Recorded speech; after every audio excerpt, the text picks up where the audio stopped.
വിജയ് ചിത്രം ജനനായകൻ റിലീസ് ചെയ്യാൻ അനുമതി നൽകി മദ്രാസ് ഹൈക്കോടതിയുടെ ഉത്തരവ്. UA സർട്ടിഫിക്കറ്റ് നൽകാനാണ് മദ്രാസ് ഹൈക്കോടതി ഉത്തരവിട്ടത്. ജസ്റ്റിസ് PT ആശയാണ് കേസിൽ വിധി പറഞ്ഞത്.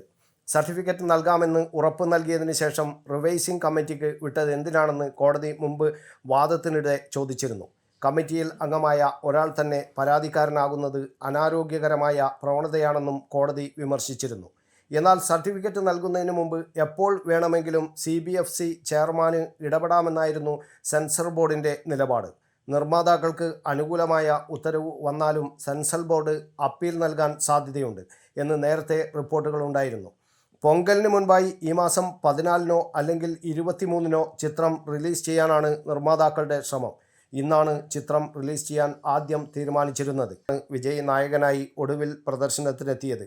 വമ്പൻ വിജയമായിരുന്നു ദ ഗോട്ട് ആഗോളതലത്തിൽ 456 കോടി രൂപയിലധികം നേടിയിരുന്നു എന്നാണ് റിപ്പോർട്ട്.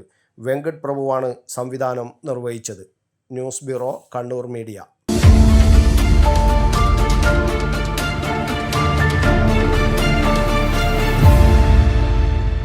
ശരി, പറയും എന്താ ഇങ്ങനെ പ്ലാൻ? കിച്ചൺ വർക്സും ഇന്റീരിയർ വർക്സും നമുക്ക് നല്ലൊരു ടീമിനെ ഏൽപ്പിക്കണം. പിന്നെ ഫർണിച്ചർ സുനിതയിൽ എടുക്കാം. അവിടെ ആകുമ്പോ എല്ലാ മോഡൽ ഫർണിച്ചറും അവൈലബിൾ ആണ്. മോഡേൺ വേണമെങ്കിൽ മോഡേൺ, ട്രഡീഷണൽ വേണമെങ്കിൽ ട്രഡീഷണൽ. ഇനിയിപ്പോ ഇമ്പോർട്ടഡ് ഫർണിച്ചർ വേണമെങ്കിലോ അതും സുനിതയിലുണ്ട്. ചേട്ടാ, ഫർണിച്ചർ സുനിതയെന്നാണെങ്കിൽ മോഡുലാർ കിച്ചണും ഇന്റീരിയർ വർക്സും അവരെ തന്നെ ഏൽപ്പിച്ചാ പോരെ? അതിനവർ ഇന്റീരിയർ വർക്സ് ഒക്കെ ചെയ്യുന്നുണ്ടോ? ഒരു വീടിന്റെ മുഴുവൻ ഇന്റീരിയർ ഡിസൈൻ ചെയ്ത് ഫിനിഷ് ചെയ്യാനുള്ള സ്പെഷ്യലൈസ്ഡ് ആൻഡ് എക്സ്പീരിയൻസ് ടീമും സ്വന്തമായ ഒരു മാനുഫാക്ചറിംഗ് യൂണിറ്റും ഉണ്ട് സുനിതയ്ക്ക്. ഇപ്പോൾ ഏത് ജനറേഷന്റെയും ഫേവറേറ്റ് സുനിത ഫർണിച്ചർ.